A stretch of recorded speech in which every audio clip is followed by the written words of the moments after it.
Welcome back to the Convo Couch, ladies and gentlemen. It's Johnny. Photoshop ain't working for me. That's why my name bar is not there. But I've made contact with Fiorella all the way down in South America, in Peru. The Convo Couch is now international. She's here. We're here. Welcome, Fee. What's up, Fee's here. fam? Not much, What's up, fam. fam? How you doing? Good. Yeah, there's a lot going on. There will be more happening tomorrow, and I think in the following days, actually, because of the state of things right now. Uh, yeah, I mean, it's been pretty quiet here because yesterday was no, the day before yesterday, Thursday was the last. Can you hear me? Yeah. Okay. The day before yesterday was the last day that candidates had to actually campaign. So Keiko Fujimori and Pedro Castillo both had the last day to campaign was Thursday, and people were out there. Previously, before that, there had been some protests against Keiko Fujimori because of the history of her family. It's not just her and her father. Her brother was involved in drug trafficking as well. And just her whole family it reminds me of a lot of the Clinton dynasty and how hated and how corrupt they are, specifically because of Fujimori's dictatorship that happened in Peru, which it seems just like in America, people got amnesia. People started getting amnesia in terms of who Fujimori was, especially weirdly enough, younger people who weren't here during that whole time. So there is an element of that. However, there's worth noting that I have to mention from the beginning, guys. Lima, Peru is the capital of Peru, but there exist other cities and other districts that are vastly sick and tired of the neoliberal right-wing agendas and the corruption of every single US president in recent times, as well as the all too powerful Congress that has just too much power in the balance of the system here in Peru, where they pretty much are able to do whatever they want, and that's been part of the problem as well. And that is also because of the constitution that was written that Pedro Castillo wants to rewrite if he is victorious. So there's a lot of nuance and a lot of just different things going on here in Peru. And like, obviously I'm Peruvian, but also like, I don't really remember much when I lived here. And obviously Jonny, you don't at all, but I know the sentiments from family who are, especially the people in the United States, they are very much like, by and large, a lot of them supporting, Keiko, some of them because of the shining path. However, there are segments like in Miami where they're really rooting for Pedro Castillo. So it is a mixed bag, and I think it's going to be a very close election. So we can talk about that too, because there have been reports of fraud in the first round in April, and there fear that there's going to be more fraud in this coming round, the last and final round of elections tomorrow. Right. So, okay. So let's, you want to start off with your clip that we released yesterday. Some of you may have seen it. Yeah. So we're going to start with that. And she kind of breaks it down. And let's watch it. Back to the Convo Couch. I am here in Lima, Peru, with the contentious election between Keiko Fujimori and Pedro Castillo. He is currently part of the party Peru Libre. Keiko Fujimori is part of the party Fuerza Popular. And yesterday was the last day that both of the candidates could actually campaign. And after that, they're not allowed to campaign anymore.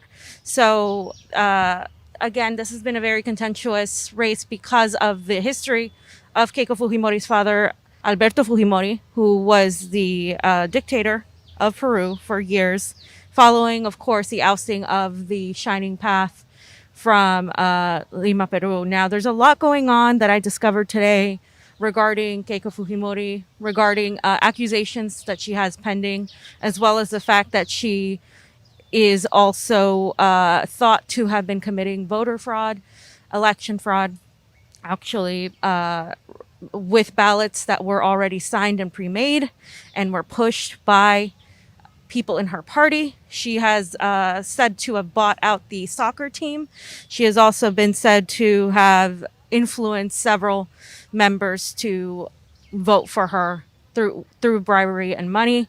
So that is what the latest that I've heard that in regards to Keiko Fujimori. Now, in regards to Pedro Castillo, there was an attack that, according to CNN in Espanol, it was pushed on him related to the Shining Path and that faction. However, people have come out saying that they feel like the attack was fabricated in order to push conspiracies against Pedro Castillo because of the threat of his winning. He is currently in the lead. However, the lead is still within the margin of error. The election is this Sunday. We really don't know much of what's going to happen, but I will say that a lot of people feel very divided. A lot of people feel how Americans felt when it was between Trump and Biden or Trump and Clinton.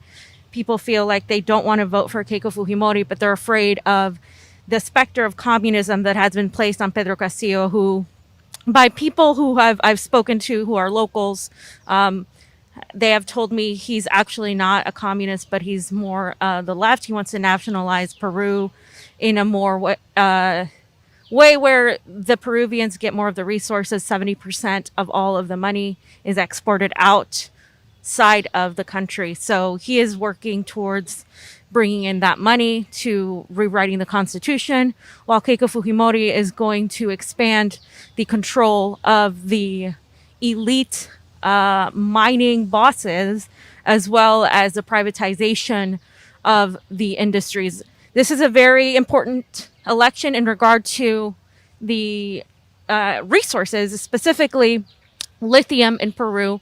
Second to Bolivia and Mexico, Peru actually has large deposits of lithium, and that will also come into play regarding the election. And again, another thing I wanted to point out that I learned was that the elections in Lima are done via an electronic voting machine, and nobody has talked about thus far. I know that Medea Benjamin is here. I know that Code Pink is here. I know that other international observers are here, including some members from the DSA. However, I haven't heard anything in regard to the structure of elections here, specifically the electronic voting machines that are actually real and that actually I was surprised to hear are part of the vast majority of the schools where the voting takes place in Lima. There are electronic voting machines. Outside in the provinces that are less populated, you have actual machines. You don't have machines. You actually have a different type of system, and I'll get more into that later. But I wanted to talk about that. And also the all voters must vote on Sunday. They can't vote before. They're all going to vote on Sunday, and they all have to present the DNI, which is Documento Nacional de Identificación. And it actually means it's an ID, like the equivalent of a photo ID. So it's very interesting to see how other countries do their elections and compared to the United States, because in the United States, presenting a DNI would be considered racially motivated or be considered an obstruction of the election. So it's kind of interesting to me that that's how Peruvians do it. And if you don't vote, of course, you get fined. So it's part of the whole thing. And I think it's important that we get to the bottom of the elections here, because like I said, I look at elections in a way where other people don't look at elections. I'm looking at the chain of custody. And one of the things one of the sources told me was that there was sometimes hard to control who filled out a ballot or not. There were reports that Keiko Fujimori had people fill out ballots for her before, and the elections are actually counted privately, meaning that neither the press nor anybody but the people from each party are allowed to look into the election. So it's very interesting, and I just wanted to give you guys an update. And I will also be talking to some people as much as I can. Sophie, that was recorded yesterday. So then the day before that, which was Thursday, that's when the candidates couldn't campaign anymore, correct? Yeah, that was the last day. Yeah. So Thursday was the last day that they could campaign. Now, a couple things I want to note about that. The election goes as follows. There's electronic machines in Lima and in other provinces, in other cities in Peru. The vast majority of them, though, do not use electronic machines. They use a regular paper ballot, and they fill it out with a regular, pencil. So in the more rural places, right? Yeah, more rural places, which are the majority of the rest of Peru. They do use it in some. They still use electronic machines in some places, but it's very minimal, mostly in Lima. And you can sort of find pictures of it, but there's they go into these little, they take tables and they have little cubicle type of things where they have a little box, old school, right, that covers you while you're voting. Then you drop your ballot into a ballot box, just like old school. Boom, you drop it into it and it stays there. And there's one person from each party monitoring the election. And of course, sometimes there are international observers that are allowed in. And the ballots have been delivered already to pretty much all of the areas. They usually did them in schools. They still are doing them in some schools, elementary schools, etc., schools in general. But because of COVID, they have largely done a lot of them in stadiums and stuff as well this time. Also, people can only vote on certain hours today because of COVID. They don't want all people rushing in at 1 hour. So you get to vote, you're told to vote by the letter of your name. So depending on where your name falls, you have to go between a certain time. People are voting today, you said? No, I'm sorry, Sunday. Sunday. Okay. Yeah. So when they get to vote on Sunday, they have to vote directly at a certain time because it's just a protocol because of COVID. Right. Apparently COVID has been bad here in Peru. A lot of people said that when they went to the hospital, they went to die. They were given false positive or false negative tests. So tests that were cheap and told everybody they didn't have COVID when they did. And not enough ivermectin was thrown to people. I have had numerous people tell me, and this is for another time, that ivermectin saved their life. At least 3 people I've spoken to because the hospital wasn't helping them. So there's that. So earlier you said that ballots were being delivered. So the ballots are delivered to the voting centers, right? That's what you were saying? Because people have to walk up to vote. There's no vote by mail ballots. No, there's no vote by mail ballots at all. You can only vote tomorrow, Sunday. The hours are from 7 a.m. to 7 p.m. If you don't vote, you get fined. And because of COVID, you can only vote in between certain times, depending on the letter of your name and where you are located in. And you must bring your photo ID, the DNI. It's a national document of identification. And that's what you need to vote. Every single Peruvian has one of those. It's like a social security card mixed with an ID. So everybody has it. Now you think of Peru, right? There's a lot of rural areas, people living, with very, very basic housing, very basic things, like almost like, mud huts, sheds, like very, very, very working class, like rural working class. Yet they managed to give all of these people IDs, and these people go to vote at, like, it's their civic duty. They don't complain that it's like taking away their right because they have to show an ID. It's like normal for them to do that. I'm just trying to juxtapose between America and what we're used to versus Peruvians. And Peruvians have obviously a higher turnout because if you don't vote, you get fined. But you can vote null, which means you don't have to vote for either candidate. And there are people that are doing that this time because they feel like they don't want to vote for either. Right. So they're required to vote, but they can also vote neither. So that's cool. So there's still that freedom of choice of saying, I don't want to vote for either, but it's like you need to vote. This is a democracy, right? Like they're trying to be a democracy by saying everyone needs to vote. Exactly. And there is no semblance of any sort of vote by mail or anything like that. Even with COVID, that just didn't exist. So just to juxtapose a lot of what the progressives say is suppression of votes in America.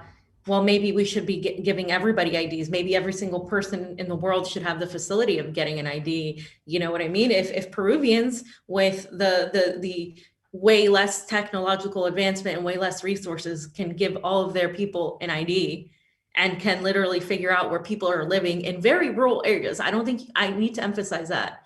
Very rural areas in the mountains, in regions that you don't see people where they're like, there's llamas and llamas and mules. And if they can figure it out, I don't understand how America can't figure it out.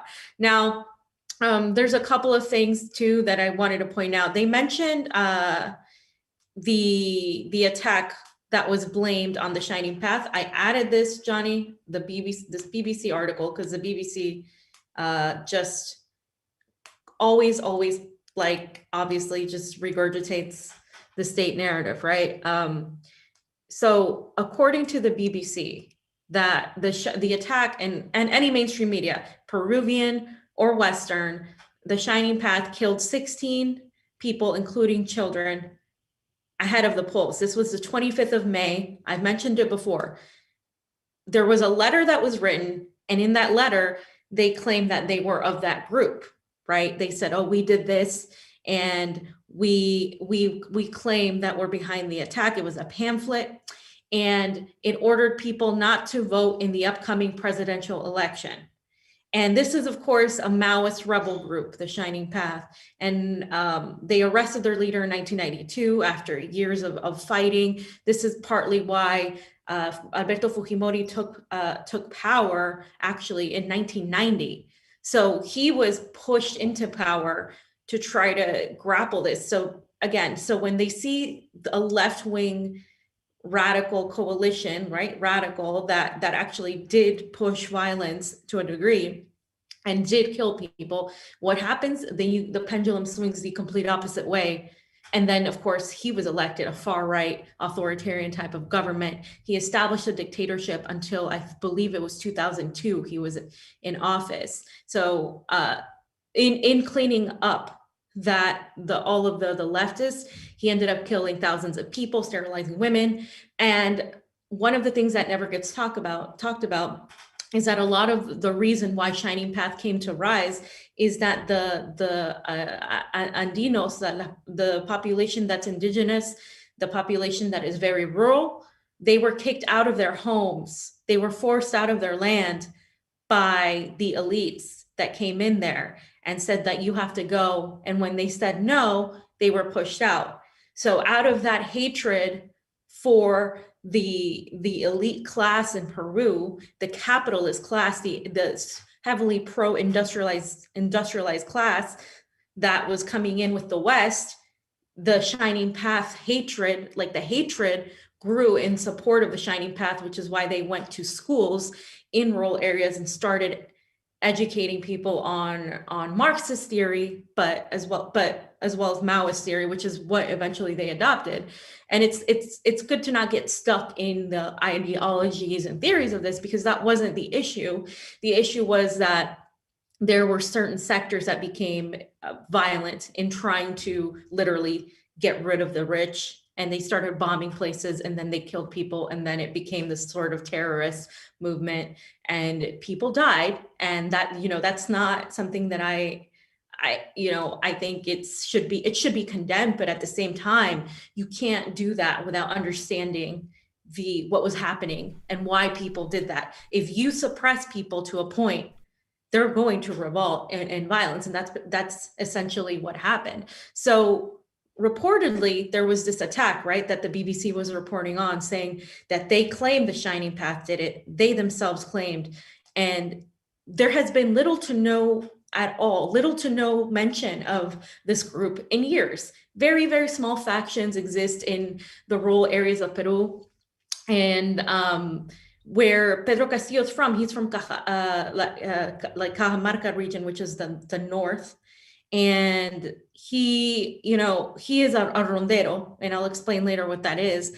But, they're rural people, and they kind of create their own police force. They kind of are community policing over there, and they make sure that no infiltrators come in and attack them, and etc.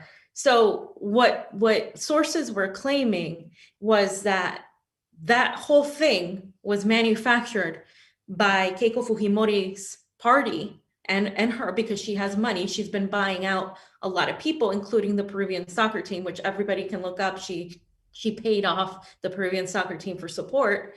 And they manufactured this whole story because the people that were in the area who were reportedly, who were told, like, who were witness to it, said that the culprits who committed these acts weren't even from the region. So they just showed up there and killed these people. And so everybody was trying to figure out how the hell this was Shining Path, because these people didn't even live in the region, and they're claiming that this was a politically motivated false flag to blame Pedro Castillo, because it was right before the second polls came up, the latest polls came up. And then of course, there's that. So it's, it's really hard to prove anything, because again, you'd have to go to the rural region. But a lot of these people I've been talking to, independent media in Peru, not mainstream media. Peru has the same issue that we do here. Mainstream media is bought and takes money from a lot of these politicians, and these politicians take money from them. And so it's this whole like thing where they're completely bought off. And so independent media will go and report on it. You'll find it on Facebook, you'll find it on YouTube, you'll find it in certain like radio sectors, but you won't find the information on any mainstream media source. They will not talk about it. So Sophie, just kind of like to think about this and kind of break it down, right? So they haven't. So you're telling me that the Shining Path hasn't really been active, really, in Peru for a while, right? Right. So this article says that it only left pamphlets at the scene ordering people to not vote in the upcoming presidential election. So strategically wise, like, why the fuck would they do that? One. Right. Two, the timing is important. It doesn't make any sense. The timing is important. Three, you have the mainstream media reporting on it, right? And then the only thing is the left pamphlets. It left pamphlets at the scene. That's their only evidence, right? So it could have been anybody that did it, and then they can put whatever paper. I could have been Hillary Clinton papers I put down in there, right, to frame Hillary, right? But so that's interesting. It's really sad that 2 children died in that. So, who knows who did it, right? We don't know who, but to me, it sounds like it wouldn't make sense that it would be the Shining Path, and it also when you take into account the fact that Fujimori was definitely like U.S. supported fucking dictator, right? And in his past and what he's done, and the fact that what's her name, Keiko, she's got corruption charges, then it's like, well, we can maybe try and put 2 and 2 together, but we can't say for sure, right? Right. That's the thing. Like in this circumstance, you can't say for sure, but you can put 2 and 2 together. Like I said, she has bought off a lot of people. She is known for that. This is her 3rd time running for the presidency. She's lost primarily because people still hate Fujimorismo. They say Fujimorismo nunca más is the saying, never again Fujimorismo. What her father did is ended up in the death of thousands of people. Now, another thing is that the mainstream media, you can see the usual suspects. If you go through who reported on the story in the way they did, you'll find CNN, you'll find BBC, you'll find the usual suspects of all mainstream media who stand to win if Keiko Fujimori becomes the president, because she will welcome the global capitalist mindset of the United States, which the United States is extremely interested in Bolivia and Peru's lithium, of course, Mexico's as well. This is why they're trying to also get rid of AMLO. And Bolivia obviously has the largest reserve. Peru has a substantial amount though, and they don't just have lithium, they have other minerals, including gold. Gold is cheaper here because of that. And in Bolivia right now, they're already inventing electric cars that are way cheaper than what Elon Musk is offering, by the way. So that's, if they keep going at this route, they're going to oust the competition in Elon Musk, and Peru is going to be very involved in this because Peru and Bolivia are right next to each other. And if you have a leftist like Pedro Castillo win, who has been blessed by Evo Morales. Yes, I saw a tweet. Evo Morales tweeted about Castillo. And ex-presidente Mujica from Uruguay, which I have a video later I will play. But like, if you have that coalition beginning to build, these investors that they reap all the profits. Peruvians don't reap the profits. The people who work in the mines don't reap the profits.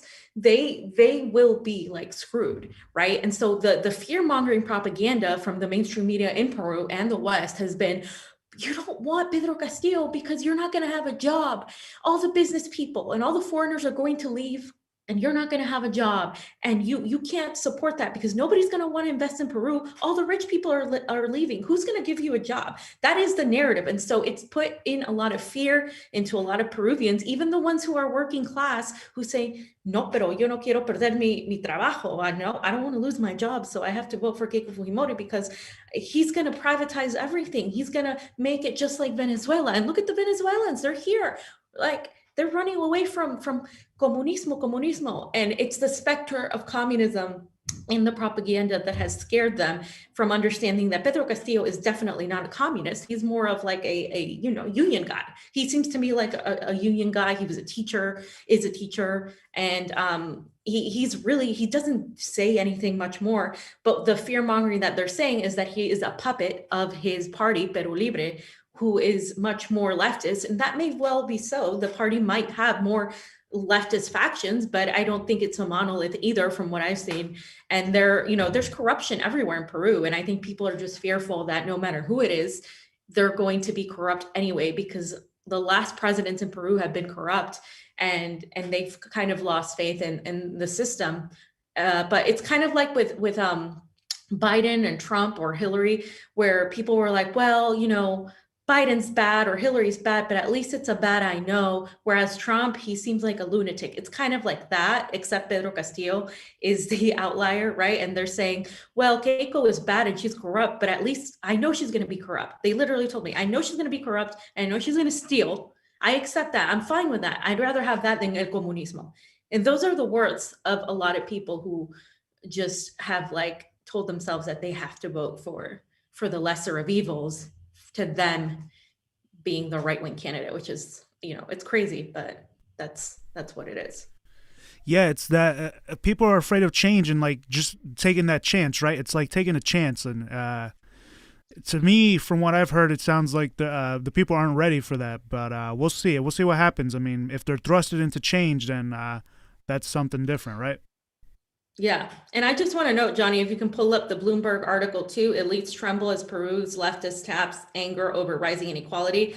That is very true. Most Peruvians outside of Lima are extremely sick and tired of the inequality. Basically, in all of them, even the ones not voting for Pedro Castillo, know that there's so much corruption in the country, and all of this money is not going to them. They just have different ideas as to how to fix it, and they're scared of communism. So notice the titles that Bloomberg pushes out: elites tremble. Poor elites.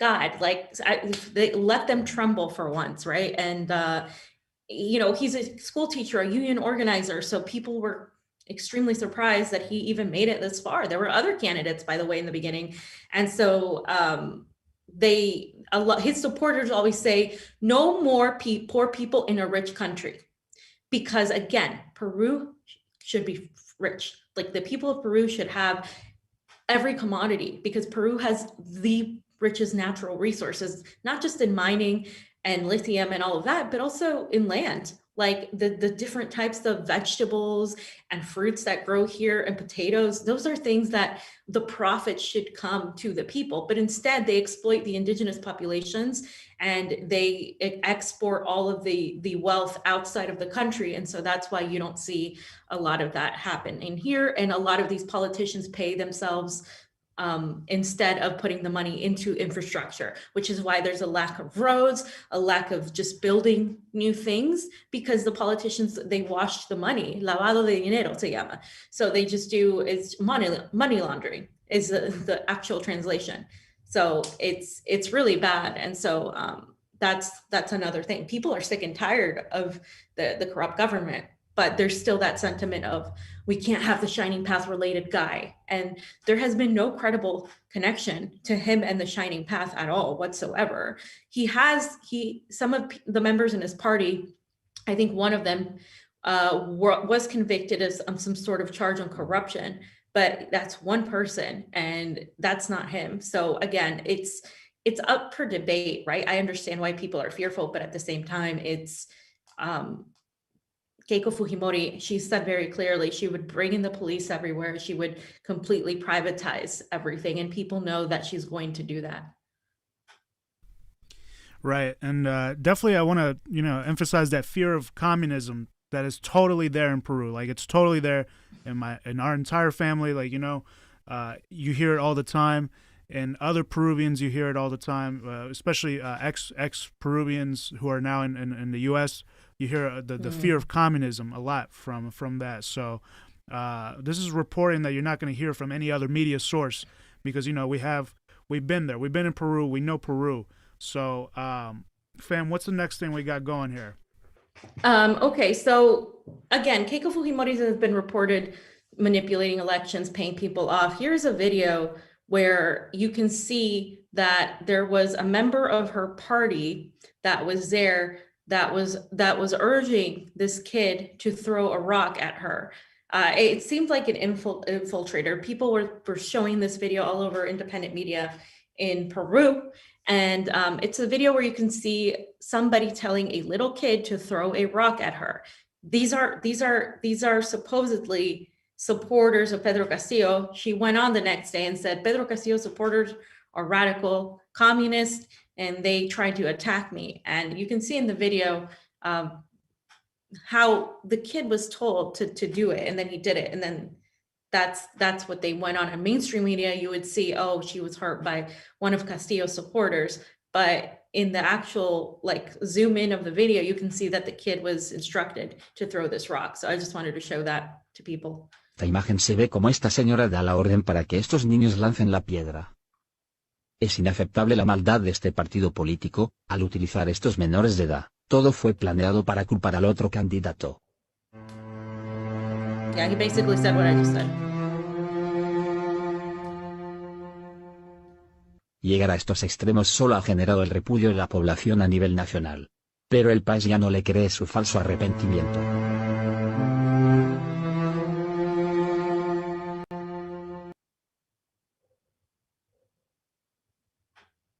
It was kind of just like repeating the little scene, but yeah, so that's just one instance where people are saying she's manipulating others, and she gets an entourage of people to follow her around and promote her to show that she has a lot of support. But again, outside of Lima, she doesn't have that much support, because the poorest people live in obvious abject poverty, and they don't like her. And the people who do get her support, because here it's divided by sectors A, B, C, D, are the los empresarios, the business people, wealthy business people, people who live in the more metropolitan area of Peru, people who have investments and etc. Those people are the ones that are very supportive of her. But everybody else, which the phrase is, Peru no es Lima. Peru isn't Lima, because a lot of people often disregard the areas outside of Lima. But again, combined all those areas together, Castillo has the lead. So I just wanted to mention that as well. Fam, real quick, I just want to talk about this. I just saw this video. So the little rock, first of all, it's a tiny rock, and second of all, it was thrown on the wood floor. At her, I don't even think it hit her. But anyways, the guy who instructed the kid to do it is holding a mic, and it looks like he's part of the media or something. Yeah, that's what I'm saying. So what the guy was saying before, he was saying this whole thing was fabricated to make it look like these Castillo supporters were throwing rocks at her, because then what happened is on the media, she went and said, oh, these Castillo supporters are rude and they're throwing things at me. And she just basically, took advantage of the situation. And this isn't the first time. I mean, she's been accused of doing things like this multiple times. I mentioned the soccer players. There's a lot of people who are wealthy Peruvians or living in the United States. There was this author called Mario Vargas Llosa, one of the most famous Peruvian authors in Latin America. He is supporting her, and that's been a very disappointing thing for a lot of Peruvians, because it would be like Noam Chomsky supporting Biden, something like that, but worse, because it would be like Noam Chomsky supporting Trump or something. I don't know, it's just this guy was known as a progressive, intellectual author, super lefty. Then he's saying vote for this right-wing candidate. Even in all his writings, he contradicts that. So a lot of people were surprised about that. Jaime Bailey is another known journalist who was, pretty liberal back in his day. I remember dad watching him, and he's in Miami as well. And he is like saying, of course I'm going to vote for Keiko. But all these people who are, celebrities, of course, they have, certain interests, and they're all supporting her. So it's kind of obviously a very, very, very disdained class election. The election is very much based on class. There's a stigma against poor people here too, at least in the capital. I've seen, they think of them as lazy, that they don't work hard enough. It's honestly, it's very interesting, very similar to the mentality of, the conservatives, or here, a lot of them say, pull yourself up by your bootstraps, you need to work harder, but they completely discount the way these people are treated, especially the indigenous community. The indigenous community, by and large, supports Pedro Castillo. Very similar to how in Bolivia, that's how it was. There's definitely both the class and race distinction. You're not going to find very many lighter skinned people supporting Pedro Castillo. You're just not. So what's these? This is that independent article you got, right? So it's Waika. Mm-hmm. So international observers had spoken out that the JNE, which is the Jurado Nacional de Elecciones, the National Jury of Elections, did not respond to their solicitation to monitor the elections. So normally they will have more international observers, but they have said that they aren't allowing them to do so. They did previously allow Ecuador and Bolivia to come in there, but they're not. Peru isn't allowing them. So it's really interesting. I don't know. I was messaging back and forth with Medea. Hopefully I see her tomorrow. She was busy today, but I know that they're going to be monitoring the elections. I know they're in Lima, so I'm going to try to go there. But I don't know what the extent of what they're doing is, because as far as I know, only certain observers are allowed in the room, and one member from each party are allowed, and then the people who are working the elections, and then the people doing the elections. And when the vote ends, once all the voting ends, they count the ballots secretly in a room. Nobody can see it. Nobody can see the counting of the ballots. While people are voting, only one media, a national media company, state media company, is allowed to go in there and film the elections going by, but nobody else is allowed, which is different, because in America, you can go in there and film. You're not allowed to film the names of the ballots, but you can go in there and film. Well, now they don't let me film, fam. Well, yeah, well, you were supposed to be allowed in. And you can't just, like, for instance, this past election, I went in to observe, and they allowed that too. And you should be allowed to do that. I just think that's one place where I see faulty, because if you have private counting, people are going to be like, well, who's counting and what's going on, and da, da, da. And so whether there is fraud or not, that's what's going to happen. And like I said, I don't know how many of these organizations actually know about elections, like the chain of custody, et cetera. And I hope to find out more about that tomorrow. And in today, actually, I was watching a lot of how the process works, and they brought in all the ballots and they designated them to every single precinct that goes. And there's a certain amount of ballots per precinct, and they are already designated to a certain table. So it's pretty structured. But again, there's been, rumors that there have been some ballots filled out in the first round that already had Keiko's name on it. And that was said in a district called Piura. And they said that happened, but I honestly haven't seen any other verification of that. So I'm just mentioning that it is a rumor. I haven't seen it, but there is a video showing Miami, people claiming that in Miami, there was already a ballot filled out for Keiko in the first round. So we'll get to that video, but just so you guys aren't confused, Peruvians can vote in Miami and California if they have dual citizenship and they want to vote, or if they're residents of the United States and they're voting in Peruvian elections via the via those embassies. Because if you don't vote, you get fined. So even if you are an expat Peruvian living in America, you still have to vote. So yeah, mom and dad did that for a while. Yeah, I remember that. I remember it was a long ass line. Yeah. Okay. So the next thing I think is, I just wanted to go over really quickly, Keiko's corrupt past. Now, Keiko is facing 30 years in jail for corruption, right? And that's on her own. And there was a lot of things that came out about her, including during the time where her dad was in power.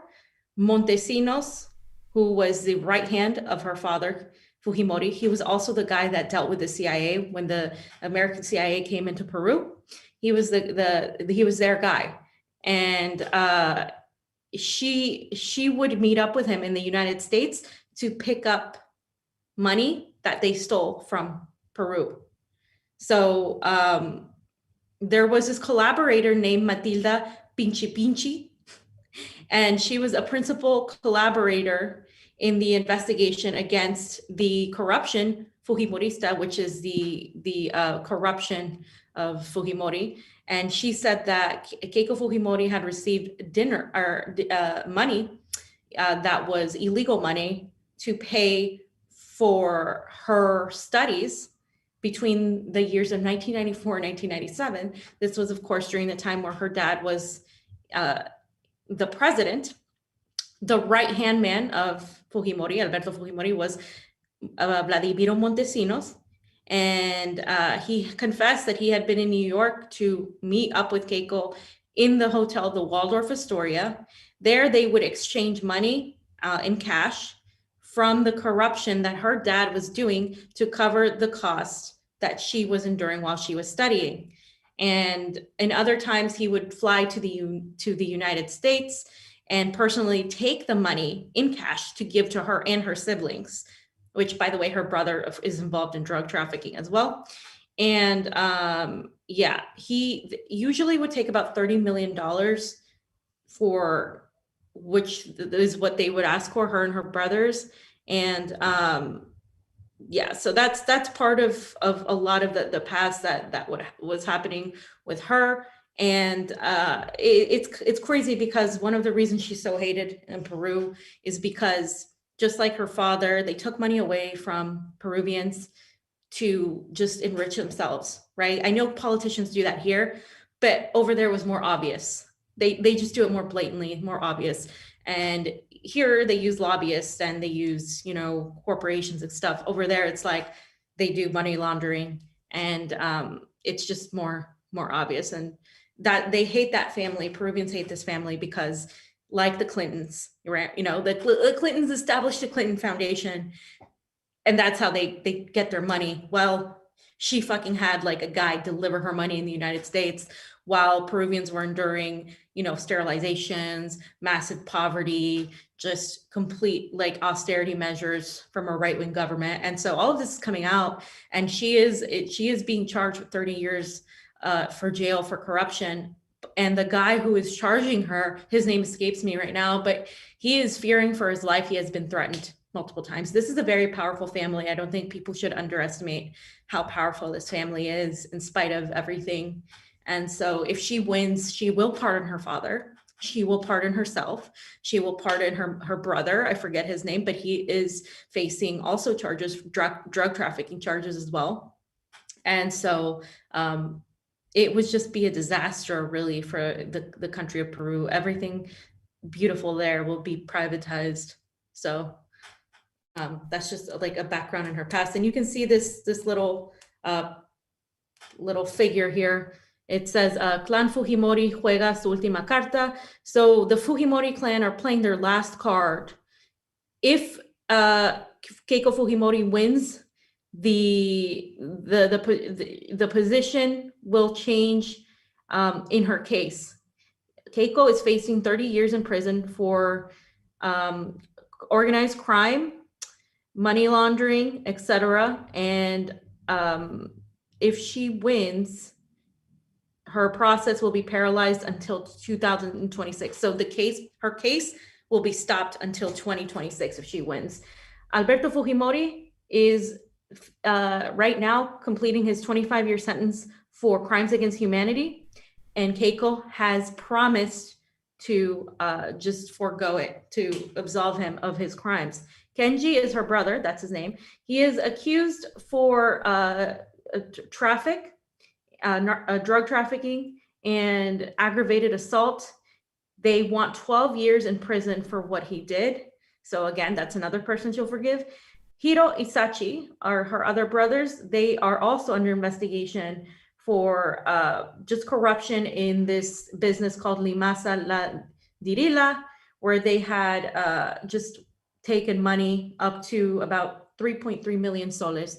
So her whole family is corrupt. So if she wins, her whole family will get absolved of all their crimes.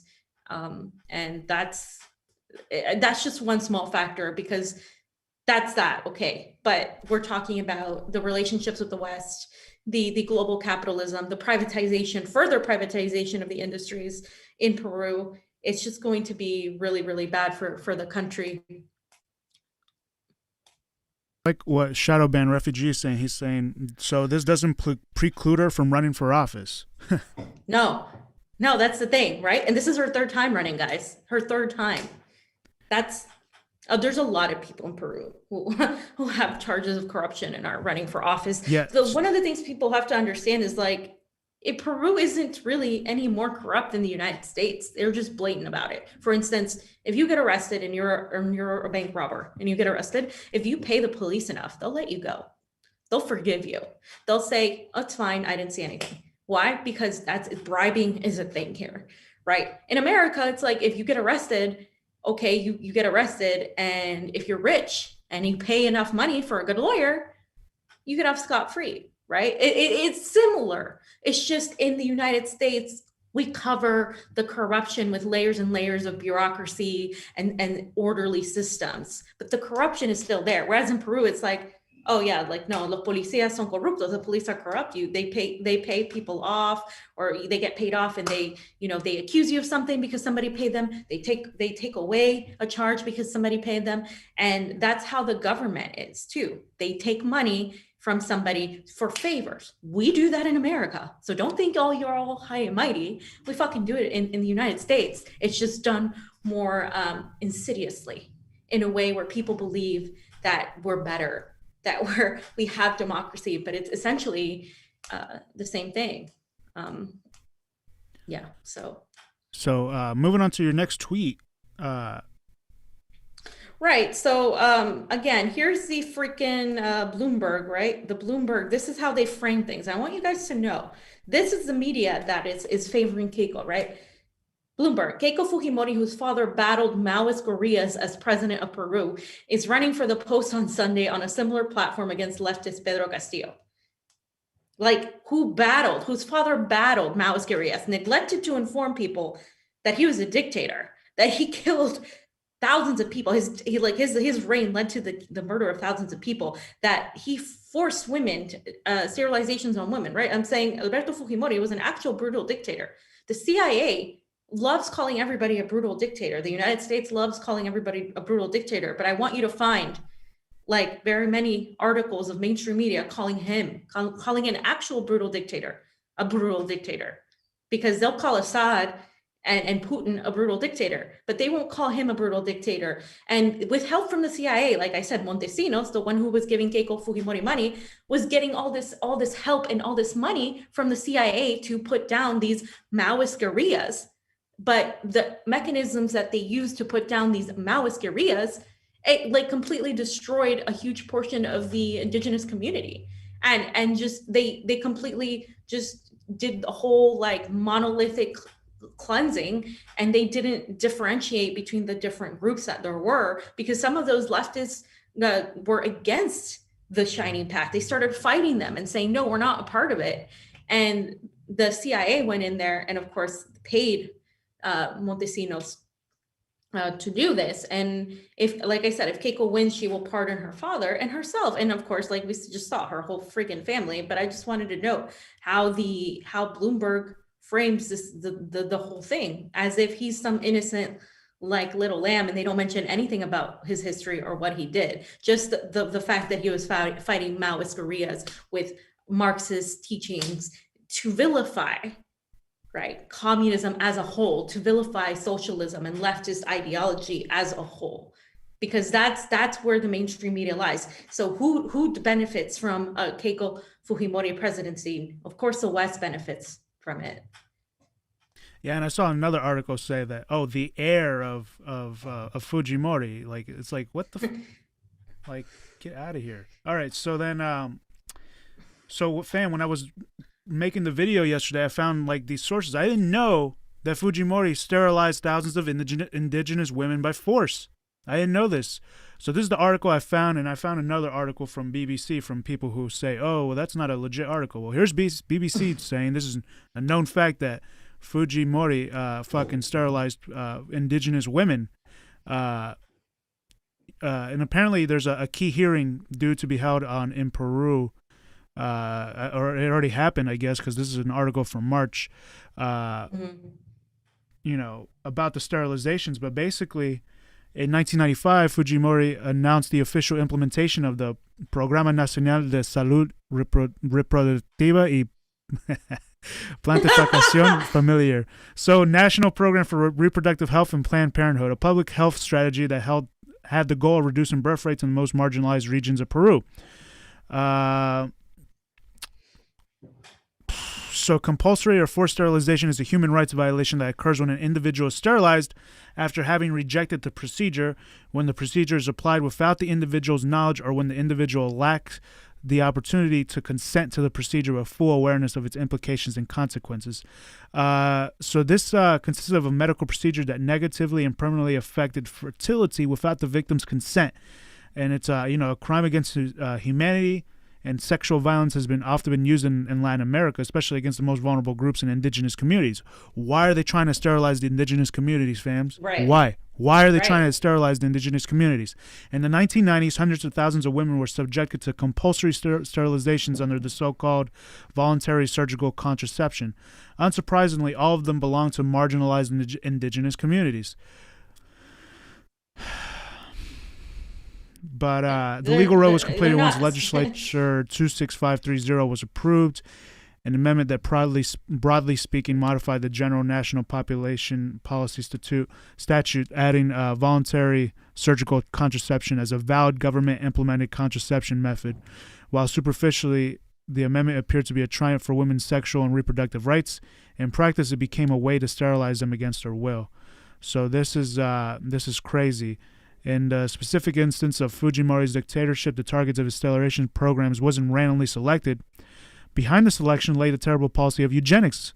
But he not only considered the indigenous people of his country to belong to inferior race, he also relied on the discriminatory stereotype that these communities are fundamentally ignorant, that they are underdeveloped, and that they should renounce their customs and traditions in order to catch up with modernity, whatever that means.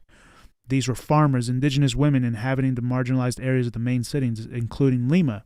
In 2 words, poor women, who were sterilized through tubal ligation without their consent, using coercion, threats, or at best blackmail by giving them food supplies. Holy shit. All this to submit them to an irreversible contraceptive method about which they were not fully informed. He took advantage of the economic crisis in his country to introduce the anti-natalist policy, putting monetary interests above any consideration for human and reproductive rights. It's a crime against humanity through and through. This present day kind of eugenics. This shit happened, fam. This shit happened. Like I can't believe it. Like I didn't know about it. You know.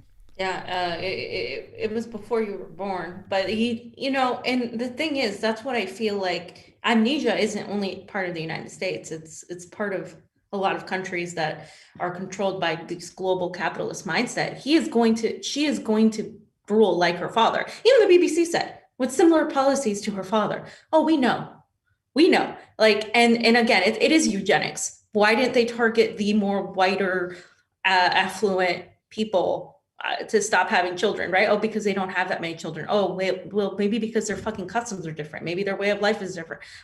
You have to understand Peru, Bolivia, Chile, countries right next to each other, Ecuador too. They all have, they were all, if you go all the way back to the Incan Empire, they were all like, they had large indigenous populations, right? And there was always that divide between the indigenous population and the people who were more of colonized descent or who were whiter, who accepted the Spanish language. There was a certain point where Peruvians taught, and I don't know if they still do it, but they were teaching people back in the day Quechua, which is a language of the Incas. And then that slowly started being decimated, and a lot of the customs just started, being pushed out. And so now today, Peruvians look at the indigenous customs as, oh, cool, like let's learn about it. But it's not something that a lot of them in the Lima, like really, it's not like it was before. But if you go to the regions where like Pedro Castillo's from, where a lot of the indigenous communities are from, they still cultivate a lot of that culture. And there are still people in the jungle of Peru, which is, they share with the Amazonian jungle with Brazil, where you'll see these languages that are, they still keep the type of language and the type of customs. And there's a lot of different groups of people in Peru. People don't know that. They do shows here, cultural appreciation shows, which is at least one of the good things that they were doing, at least in the last 5 years that I've been in here. I think, 4 years. I was here in 2017, and we went to see like a cultural show. Were you here for that? And they did, it depends on the region, but there's different regions. They do different just dances and type of folkloric dances and stuff. And there is like an element of that. But again, right, for instance, you'll hear comments from people living here that are like, oh, los cholos están viniendo de ahí, like they're like looked at in a very negative way. Now, perhaps is there a lack of education in a lot of places? Yeah, but that's by design. That is by design, and again, a lot of the indigenous communities have just a different way of looking at things. They become part of they treat the land and animals as part of as just part of a whole collective. They have a different mindset. They're not capitalist. Like, people need to realize, like, I don't know why the West thinks like socialism comes from Europeans. Indigenous communities are some of the most socialist and like communist type of communities because they value collectivism, a tribe. They value like camaraderie. They value all these things. That didn't begin in Europe. That began in indigenous communities. They reject capitalism in naturally. So when you talk about socialism or communism and you don't mention the global South, hello DSA, hello, like all of you social people who love social democracies, you're completely missing the point that the reason you have people that are profiting in the Netherlands, that in Denmark and Norway, that have all these systems of just, wow, look at how they manage, look how well they do. That wouldn't happen in Europe without the exploitation of the global South, the exploitation of the resources in the global South. And all of that is true. So I hate it when people in the West who consider themselves leftists completely ignore the global South and how the indigenous people have always practiced this collectivist mindset, which is inherently communism, the community, the word community. It's more of a collectivist culture. In America, we have more of an individualistic culture, which is fine. I mean, I think people should be free, but there's also lacking this community building. That's why you don't see Latinos as many out in the, being homeless by themselves. Like Latinos tend to come from big families. They help each other out. Your grandma lives with you. It's all these things that are part of a collectivist culture. That doesn't come from Europe. That comes from like the indigenous part of Latin America. And most Latinos at this point are a product of imperialism. Most of us have, white, indigenous, even African, and even Asian, because there was a lot an influx of migration of Asians into Peru, and not from Japan as much as China. There was Chinese that came into Peru. And interestingly enough, Keiko Fujimori and Alberto Fujimori are of Japanese descent. So they're a little bit different. You know, Japan has always had that whole like elitist, you know, that from the West, they have seen, the West even has mentioned, oh, they're different. The West has said, oh, they're more like less savage. And like, these are the things that people have said, like in, you know, in parts of Peru too, and growing up and just hearing people talk about different kinds of people. And I think people just forget that these divisions that by race they come from a place of just, they want to get rid of a lot of the customs, and they want to assimilate people and call them savages and call them all these things.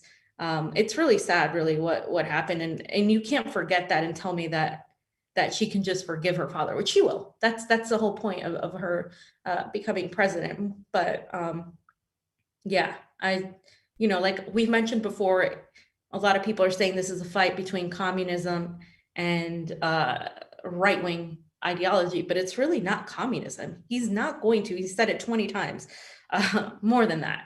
I'm not going to like take your property away. That is the fear mongering that the media is saying, that they're going to take, that he's going to go and take in all your savings, all your earnings, all your property. But really all he's saying is, I want the people who do the work in the mines and who risk their life to get the profits, not these empresarios, these companies and these foreigners who come in, foreigners from the West, right? And they take all this, reap all the benefits, and Peruvians don't get anything. You look at roads here, the roads, I mean, you know, LA isn't great, right? But they put out money for roads and infrastructure, and that money never gets to that because the politicians take it and they money launder, and they never put it where it belongs. Similar problems we have, but this is just more extreme here. I wanted to watch a video for you guys to watch a video of, I think his name is Álvaro Mujica, who was the ex-president of Uruguay, who was a very leftist president, and he was giving Pedro Castillo some advice. So I'm going to try to translate it for you guys. And I'll stop you, Jonny, to kind of just give people a glimpse of what they say. A lot of these videos and stuff are all in Spanish, so I have to translate them.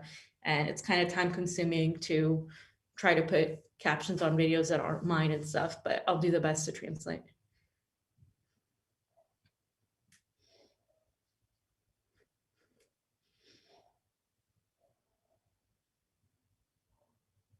De tu pueblo permanente.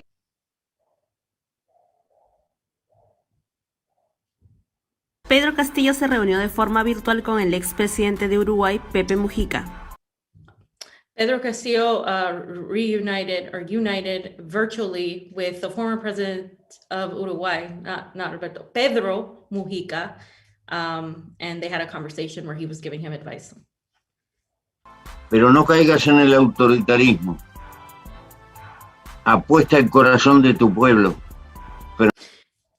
Don't fall into authoritarianism. Listen to the heart of your people. Permanentemente. El corazón de tu... Y cuando te equivoques, ten la honradez de decirle, me equivoqué. Sencillamente. And when you're wrong, have the integrity to say, I was wrong. And simply say it. Hubiera querido otra cosa. I would have wanted something else. Juégale limpio a tu pueblo, no lo engañes. Be clean with your people, be transparent with your people. Do not lie to them. Y cuando las fuerzas no te dan porque no tienen los recursos, dile la verdad. Háblale la verdad, ponle el corazón. And when they don't give you money because they don't have the resources, tell the people the truth. Speak to them from the heart. Porque lo más importante que hay es la confianza del pueblo. Because the most important thing is the trust of your people. Y es muy fácil perderla. And it's very easy to lose it. It's very easy to lose it. Que se mete en el camino de la política porque le gusta pasarla bien. A lot of people join politics because they just want to have a good life. Y ese es el camino de la corrupción. And that's the path to corruption. That was it. Damn. Yep. Yeah. I liked him a lot when he was president. Words of wisdom right there by Pepe Mujica. Mujica. I love how he said, do not fall into authoritarianism. That is the worst thing a leftist can do, because the moment you fall into an authoritarianism, you're giving impetus for the right, who has said, oh, communism is a bunch of authoritarian you're giving credence to it, right? And if that happens, guess what's going to happen next time? You're going to have a right-wing fascist government take over. That's how the pendulum swings. Authoritarianism is the enemy here. You can have an authoritarian leftist party. You can have an authoritarian right-wing party. Authoritarianism isn't my friend. That's why I hate a lot of the Western, the synthetic left, who are extremely authoritarian, extremely gatekeepers, who say, if you don't agree with me, then you're a Nazi, or you're this and that. I hate that. Do not let these people dictate like what is and what isn't leftism, and that it's just authoritarianism is just not, it's not a good thing. I wanted to kind of go over real quick as we're nearing the end on what the rondas are, because basically I just explaining to you the rondas are, you can play the video in the background because it's pretty long, but it basically, the rondas helped defeat terrorism in Peru during the time of the Shining Path, during the time of Fujimori. The rondas helped target these terrorist groups and these groups that were attacking a lot of the campesinos, which are the farmers and the indigenous people that live off the land, right? And these people don't get paid for anything. And you see Pedro Castillo dresses a lot like this because he considers himself a rondero. And, they would take turns to control, to monitor people coming in, and they would hide in the plants and they would camouflage themselves, and they would defend their land, and they would defend their people against corruption, whether it was from the police, whether it was from the government, whether it was from other factions that were terrorists. They would defend them. And a lot of the times they get accused of being part of the Shining Path, or being part of the terrorist group, when they were a separate faction. That was actually when that group sort of grew corrupt. They started defending the indigenous people that were also getting killed. So the ronderos are a very important part of the Peruvian culture that doesn't get mentioned a lot. I guess if you're from Mexico, I would compare it to the rancheros, right? But these people, they defend. They're like a community police of the region. So I found it very interesting. I found it very socialist, very leftist, that they created their own community policing to defend their land, to defend their people. And they were framed and smeared as being terrorists when they were actually fighting a lot of the terrorism themselves. And they call them dumb. They make fun of them in mainstream media. They mock them. They say that they're savages and brutos, which is brutes. And none of that is true.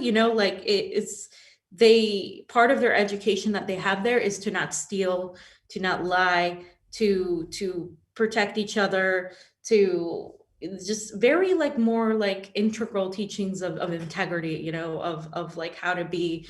And it's not a profession. It's like they just do it as a side thing. And yeah, so I just wanted to talk about them for a little bit, because Pedro Castillo is from there, and they kind of mock him because he has this sort of very simple, I'm a rondero, with the hat, the straw hat, which is a classic thing they wear.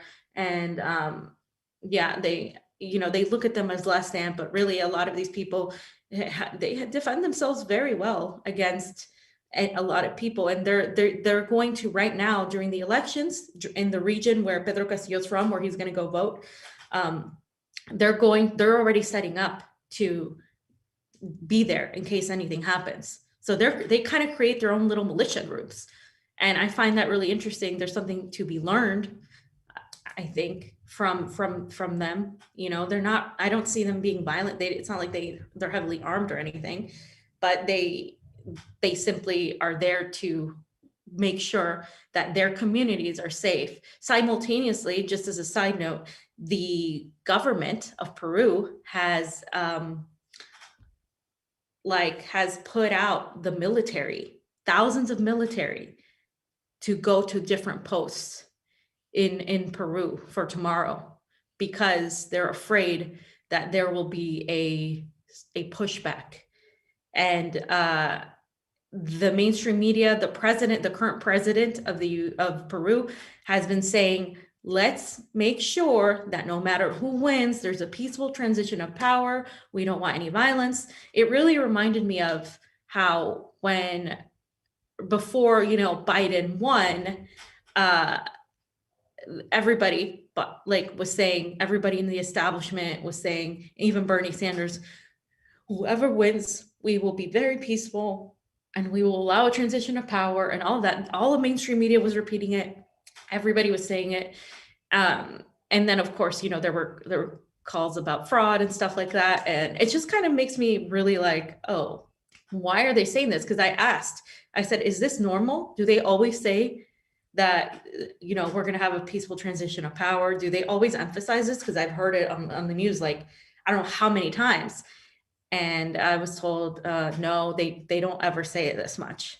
They're saying it now because a lot of people don't like Keiko Fujimori, and they're saying there's fraud already. And a lot of people, obviously, also there's a sector that doesn't like Pedro Castillo. So they're expecting something. And I genuinely believe no matter who wins, there's going to be protests, because people already feel like the elections are biased, the media is biased. And so that's already, against Pedro Castillo, right? And a lot of the anti-communist people have been also out in the streets too. So there's that. So I suspect we're going to see a lot tomorrow and Monday on this. Yeah, it should be interesting. God damn. Yeah, so the last couple things I just wanted to say, this one guy, we don't have to watch the video, but he's in the media, they're saying that if Castillo wins, there will be a coup, is what is said in the video. If Castillo wins, there will be a coup. And they compare the history of Pinochet, right? So Pinochet didn't win. Pinochet, initially, the other candidate won in Chile. And then when he won, months later, there was a coup to oust him off of power. They didn't stop until basically the guy committed suicide. Pinochet came in and established a giant dictatorship where he started going after killing, blatantly killing any sort of leftist, because the man that was in there was a socialist.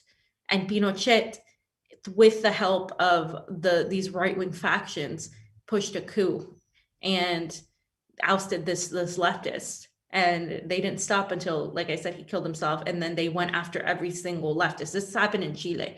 So they're saying, that is a possibility again, because it's such a big deal. If a leftist wins in Peru, that could change the geopolitical aspect of so many things, not just for the global South, but for the West. Playing the video in the background as you're talking, I saw a second there. They had Castillo there, and he was in the Plaza de Armas, right? That's the like the city, like the downtown, the giant roundabout, area. Right? Mm-hmm. Yeah, so he had a huge crowd there. I was like, holy shit. Yeah. So he's got a lot of support. Yeah, he's got a lot of support, but like I said, like, he's just got a lot of really powerful people against him. So, and you know how elections are. Another thing I wanted to point out, and this I just found out late yesterday into today. And to understand this, I'm going to mention names that nobody knows about, but just to give you guys context. So this is my tweet, right? Breaking Piero Corbeto, the head of the ONPE. So the ONPE is the office in charge of the elections, right? It's called the Oficina Nacional de Procesos Electorales. They are the ones that are doing the election. They're going to be counting the election. They're in charge of the elections, period. So he is the head of the entire thing. There are different divisions and there are different heads in different districts, but he is like the head of the entire thing, right? So he was found to have visited Keiko Fujimori's party, Fuerza Popular. And not only did he visit them recently, he also used to work for them. He's a party member of them, right? And he refused to give the media any explanation as to why he went there, but he is a member of the same party. Now, what does it sound like? It sounds like Alex Padilla, right? It sounds like this conflict of interest where the Secretary of State that controls the elections is fundraising for Hillary Clinton, appearing with Hillary Clinton, while simultaneously supposed to be impartial during the primaries. It's very, very similar, right? He also, this guy, Corvetto, worked for Peru's intelligence, the DINI, the Dirección Nacional de Inteligencia, under Fernando Rospiligosi, a member of the same party, Fuerza Popular. And it's crazy because Filigosi is one of the Rospiligosi is one of the corrupt people also that is part of the Fuerza Popular. And you could look through you can Google this guy, you can Google Corvetto and find his whole like background and where he worked at in his career. And he's in charge of the official counting of this race. And that makes me question the authenticity and why is nobody talking about this? Like he is the guy that's in charge of this. And he has affiliations with one of the parties.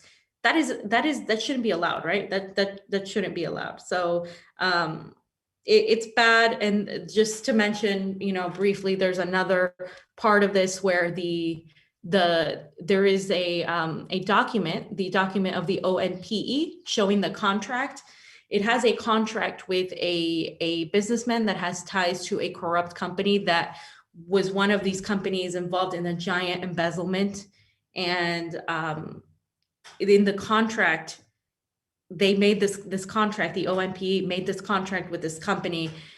And again, that company is a big business, like elitist business company that is, currently in trouble for money laundering, and they are pro Keiko as well. So why these elite business contracts are happening with these insidious groups and why these people are in charge of elections when they are obviously partial to one side, that lends suspicion to me. And people are saying that this is fraudulent and that they don't trust the result. They're not going to trust the results. So this is why there's that pushback of, oh, well, if Fujimori wins, then we're going to protest in the streets. A lot of the leftists said if she wins, that they're not going to allow it. They're going to protest in the streets. And then, of course, you put that into context with the army, being ordered by the government to stand their post all over the cities of Peru. Who knows what's going to happen? But I'm going to be out there. So I'll bring you guys all as much information as I can tomorrow. And one of the reasons why people are so suspect is because reportedly in the first round of elections, there were ballots pre-marked for Keiko. Now, this sounds very similar to allegations from the Trump administration or from Trump supporters that there was, an issue with the ballots. But let's look at it here. This man is showing the camera that there was a ballot for Keiko that he didn't fill out. There's another video I didn't post where there's a woman yelling at them. And this is in Miami, where people go to vote. So the video's not loading, fam. Oh, that sucks. That's weird. That is very weird. It's loading for me. Yes, it's let me see here. Let me see if I can.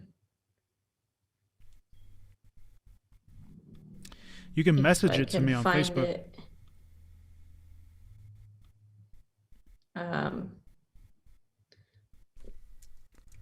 If you send it to me on Facebook, I can pull it up, I think. Yeah. If I what?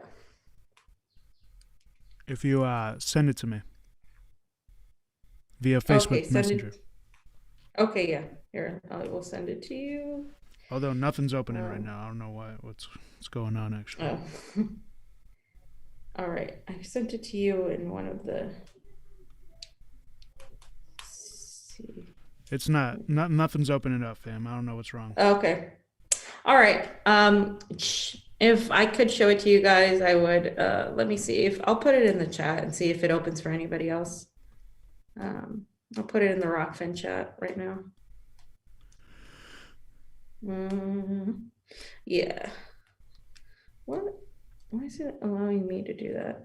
That's weird. Kind of like an important thing to show. No, put it up on the to the camera. All right, so here we go. Give me 1 second. It's a very short video, so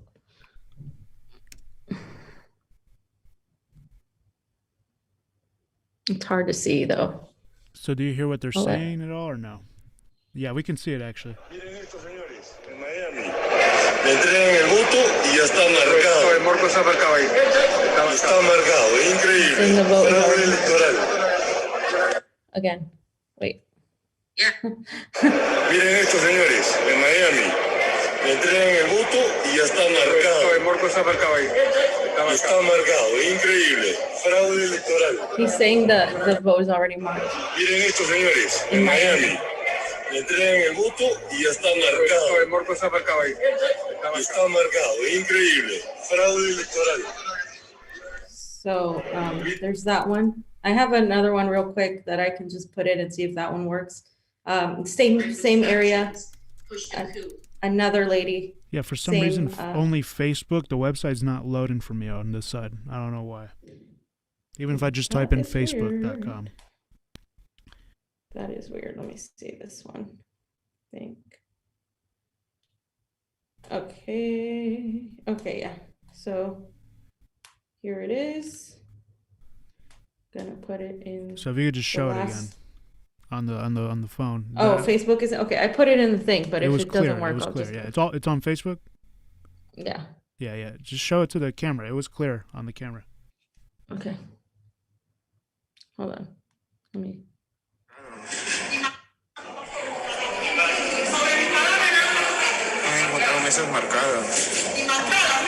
It's marked. Look at this. You guys are witnesses. It's marked. They're marked.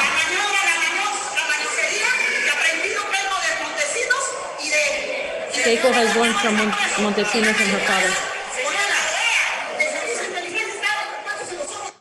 She's pissed. She was just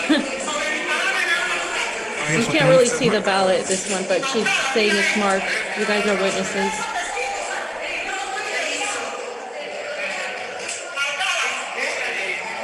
So, interesting that I don't know, you know.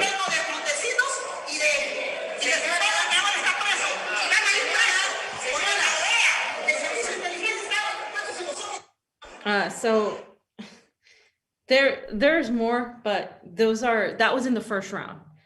That people were saying that in that area they got ballots that were already marked for her. So in the U.S., voting still doesn't start, right? So voting, right? Exactly. And that was, they have to go that day, so they went, and that was for the first round in April, remember? And so they went, and those were the reports of. Oh, we can't hear you really well. Can you hear me now? Not really. Okay. No, that's weird. I haven't done anything different. Yeah. Okay, it's okay. Okay.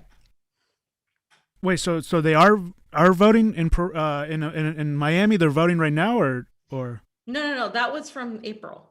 That was the first round. Oh, that was the first round. Okay, that was from April. Okay. Yeah. That's what I was trying to say. Like, that was the first round in April, and so people are saying, like, even in spite of that, he still won. But they were saying, like, there was an attempt at fraud. Now, I don't know, obviously, if that was a mistake or whatever, but it's kind of weird that it would happen in Miami. I don't know how they do the voting there, but she obviously had a piece of paper, so it's very similar to how they do it in most areas in Peru. where you fill out a piece of paper and you have to mark it, and then you put it in the ballot box. So that was the first round back in April. So April. This one that's So happening is like the last round, and it's the last round. So here's the thing for context, right? If he had won by a larger margin, he would have won the whole thing. So because she got, it's kind of like the, you know how Biden, if he had won less delegates, less percentage, he wouldn't have gotten all like the delegates in California. It's kind of like that. Like Pedro Castillo would have won, period. But because she had a high enough margin, they were able to do the second round. Look at what happened in Ecuador recently, right? The leftist was winning, he was leading the first round.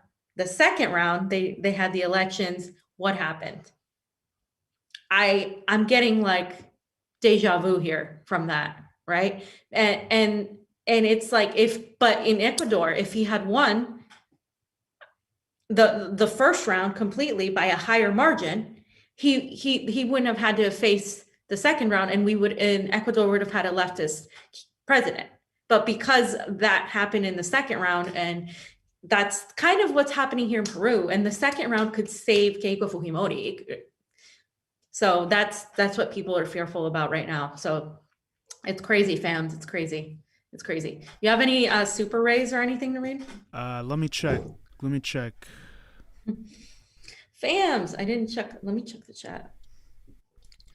Fams, I miss you guys. It's not like I'm not there. But. So Climate Rebel says, good work, Fiorella. No offense says, hearts and kisses, fam. And that is it on the Rokfin. Thank you, fams, for that. Thank you, fams. We I'm going to shout out some of the YouTube chats. SLV Revolutions, Roberto Gori. Some people were asking if you're Peruvian, fam. Yeah. I was born there. Jonny wasn't born there. You can tell by the way he speaks. Oh. Yeah, I actually have to practice more. Certain words escape me. I used to be really good when I took Spanish in high school. I took like Spanish literature. So I read a lot of literature in Spanish. And that's why I'm actually pretty good in Spanish, like fluently with no accent. But I mean, there are certain words when you're talking in politics and you're talking at a higher level, you know, my level of English speaking and reading is like super, like it's right here compared to like my level of Spanish. It's still high, but it could be higher. And I feel like I need to refresh. Yeah, me too. We got to spend like a couple months in Peru or something. I'll get it all back again. When we went in 2017, I was starting to get it back again. So, 14, yeah. Yeah, it's we were talking about it earlier. You know, when the sterilization of the indigenous women, right? And I'm just like, you know, why are they doing this? The question why are they doing this? You know, why would they do this? They're trying to exterminate Native people. They're trying to exterminate but this is across the world, is what I'm saying. This is a predator class trying to exterminate Native people, Native Americans. They did it with Native Americans. They're doing with Africans, with Native Peruvians, Native Africans, Native, any indigenous communities. It's kind of crazy once you think about it. It's like why are they doing that? You know, it's because it's like racist, but it's like also like.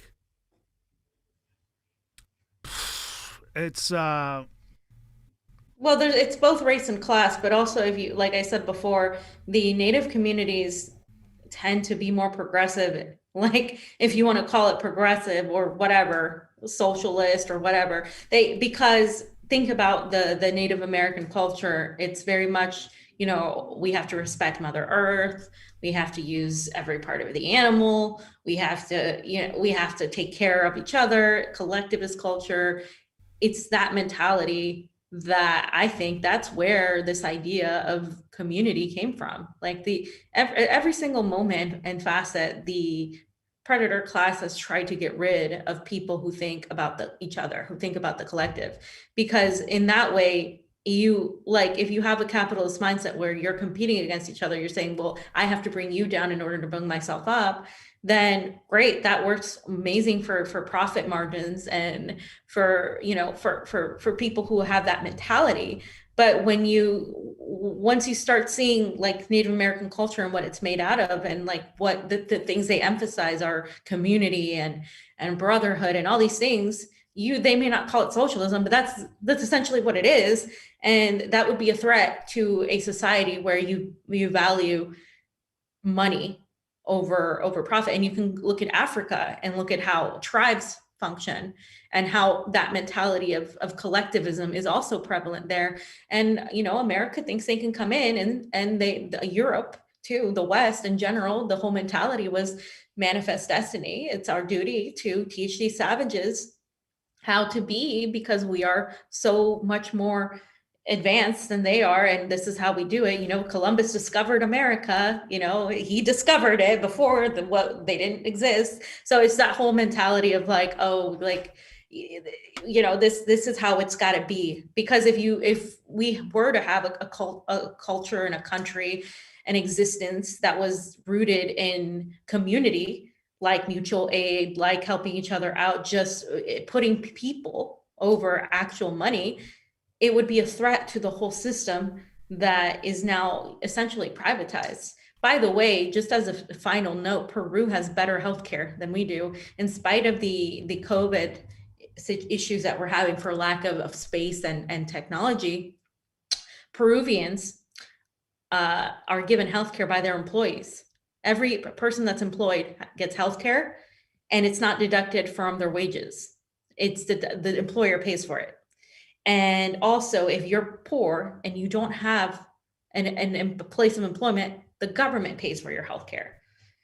Peruvians have better healthcare than America, and I was explaining this to somebody, and it's interesting. I was baffled that Peru can have a healthcare system where everybody's covered, either from employment or from the government. And that's it. And the medication is still, it's less expensive than America, but it's more expensive than in other parts of Latin America. So there's that balance. But comparatively, I mean, you can go to the doctor at any given time. And I was telling, somebody was helping me out yesterday that the people in America go in debt for thousands of dollars. What's the difference between Peru's healthcare system and our healthcare system? There's no insurance companies. They don't exist here. It's either the government provides it or your employer pays the healthcare system to provide your healthcare. And America still doesn't have Medicare for all. So there's that. Just so you know, a third world country has better healthcare than America. All righty. Yeah. Thank you, fam. Thank you for joining us. Fam's live in Peru, on the ground. We couldn't have done it without all the fams helping out. Only fams. Thank you so much, fams. So that's pretty much it for now. We're gonna keep, reporting back from Peru, pastas in Georgia, and getting some interviews, getting some interesting interviews. Fam, if you can get an interview with Pedro Castillo, that would be fucking. One of the things I forgot to mention is he doesn't really do many interviews because the mainstream media, it's kind of similar to Bernie. The mainstream media paints him in a very negative way. So they have advised him not to, which I think is a mistake in a way, but I get it. I totally get it. But they do go after him. So I'm actually more likely to get an interview with Keiko than I am with Pedro Castillo, because she loves doing interviews. Oh, do it then. Yeah. And fucking. So we'll see. I don't know where she's going to be, but I'm going to be in the Centro de Lima tomorrow. No matter what, the polls open at 7, they close at 7 p.m. And we'll see what happens, guys. We'll see. I will try to go live, or we'll figure out how I can go live and stuff. And yeah, hopefully everything is chill. I don't know if it will be, but we'll see. All righty. All right. Thank you so much, fams. And, we love you. Thank you for helping us out. ARAM. Oh, shit. ARAM, you are amazing. She just sent a tip, big tip. Fiorella for the win. Thank you, Aram. Shout out to Where's Aram. Anna? I didn't see TYT here. Yeah, where's TYT with their millions of dollars? Did anybody see TYT? Millions of dollars, guys. Okay. RW also sent a Rokfin tip, so thank you for that. So yeah, You have to again, say it like TYT has Pasta millions of says it, dollars. fam. Where the fuck is Chank and Anna? You're never gonna see them on the ground. They're paid for shills. Where's the other people that sit in their studio and don't ever leave? Where are all the people that say I'm a right-wing Nazi collaborator? They're mad. They hate us because they ain't us, fam. Fam, I'm not even Latina. They lie. I use self-tanner. Yeah, you have to be as brown as me to be considered or something. I don't know. The camera's making it look really white compared to what it actually is. Whatever. Yeah, Anyways. Johnny, what happened? You need to get some sun. Come on. Anyways, guys, thank you so much. And All right. Convo out. Combo out.